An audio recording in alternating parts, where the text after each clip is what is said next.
the happiest place on earth. Ito nga ang tawag sa Disneyland at hindi ka na magtataka kung bakit. Dito kasi kahit adult ka na, parang automatic bumabalik ang pagkabata mo. Yung mga characters na pinapanood mo lang dati sa TV, biglang nasa harap mo na. Kaya naman, welcome back sa Around Bicol Goes to Japan at for today, samahan nyo kami sa Tokyo Disneyland. Bago kami makarating dito, galing muna kami ng Sumida Park at sumakay ng tren. Habang papalapit na kami, kitang-kita mo na agad ang Tokyo Disneyland at Disney Sea. Magkaharap lang sila, parang nagbabantayan. Hanggang sa bumaba na kami sa Maihama Station ng JR Line. By the way, trivia muna. Ang Tokyo Disneyland ay located sa Chiba Prefecture.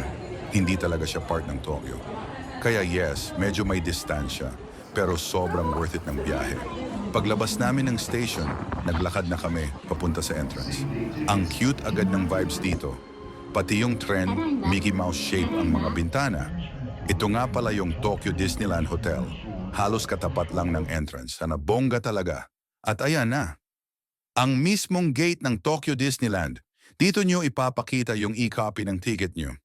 Yung tickets namin, binili namin sa Klook for 8,300 yen o around 3,110 piso. Mas mura siya kumpara sa Hong Kong Disneyland, kaya sulit na sulit. Pagpasok pa lang sa loob, grabe, sobrang saya agad ng feeling. Parang biglang nawala yung pagod. Yung mga Disney characters na pinapanood mo lang dati, nandyan na sa entrance para sa meet and greet. Nakita namin ang Seven Dwarfs, Winnie the Pooh at Friends. Ang saya lang, dumiretso pa kami paloob hanggang sa makita na namin ang Tokyo Disneyland Castle. Trivia lang, ang Tokyo Disneyland ang unang Disney park na itinayo sa labas ng United States at ang castle nito ay inspired sa Cinderella Castle. Pero may sarili siyang detalye at mas fairy tale vibes talaga. Sobrang dami pa ring tao pero syempre picture at video muna sa may castle. After nun, nagutom na kami, kaya kumain muna kami sa refreshment corner. Mga 10 AM na nun, kaya parang brunch na rin. Dito sila nagsiserve ng hot dogs, fries, at drinks. May special set sila worth 1,240 yen o 463 pesos. May flavored hot dog na loaded sa dressings, fries, at drinks. Perfect talaga siyang panawid gutom habang naglilibot. Isa pang napansin namin, advanced talaga mag-isip ang mga Japanese. Pati pagbukas ng ketchup dito, effortless at hindi messy. After kumain, chinek namin ang Disney app para makita ang schedules at maplano yung attractions namin. Una naming pinuntahan yung Star Tours. Ito ay isang motion simulator ride na parang nasa loob ka ng Star Wars spaceship. Gumagalaw yung upuan, may big screen, tapos parang kasama ka talaga sa mission. Masaya siya, lalo na kung fan ka ng Star Wars, 8 out of 10 for us. Next naming pinuntahan ng Jungle Cruise. Isa ito sa mga classic rides ng Tokyo Disneyland kung saan sasakay kayo sa bangka at iikot sa parang gubat na puno ng animatronic animals like elepante, leon, hippo at kung ano-ano pa. Ang pinaka-fun dito, may tour guide na skipper na nagkukwento at nagjo-joke habang naglalayag kayo. Kahit di ka totally fluent sa Japanese, magigets mo pa rin yung saya dahil sa visuals at timing ng ride. Mas masaya siyang sakyan, lalo na sa gabi, dahil mas intense ang vibes at mas feel mo yung adventure. Chill lang pero hindi boring, perfect pang pahinga sa mga nakakapagod na rides. Overall, solid experience siya para sa lahat ng ages, kaya 8 out of 10 ang rating namin. Next, Tom Sawyer Island naman. Tumawid kami sakay ng isang raft papunta sa island. Adventure vibes talaga dito. May gumagalaw na tulay, may castle rock, at may magandang waterfall sa harap. May bato pa dito na hugis bungo na parang nambabasa ng dumadaan, kaya mapapaiwas ka umakyat kami hanggang Fort Clemens, isang old-school American camp. Ang ganda ng setup, parang bumalik ka sa sinaunang panahon. Habang naglalakad, nadaanan din namin ang Sawyer Cemetery. Tapos sa unahan, nandyan na ang Indian Village.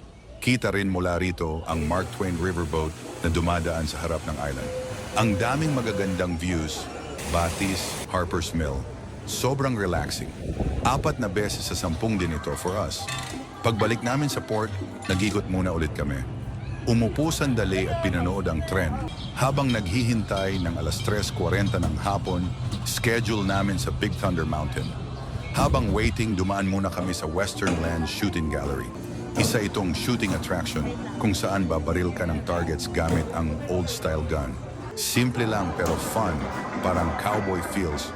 7 sa 10. Then ayun na, Big Thunder Mountain time. Ginamit namin ang Disney ika-40 anibersaryo priority pass kaya hindi na kami pumila ng mahaba. Libre lang ito once per attraction at i-activate mo lang sa Disney app. Ang Big Thunder Mountain ay isang wild mine train roller coaster. Mabilis, paliko-liko, at may konting thrill pero hindi nakakatakot.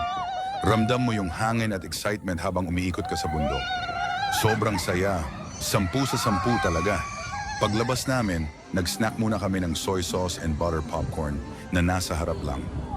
400 yen or 150 pesos lang. Masarap siya.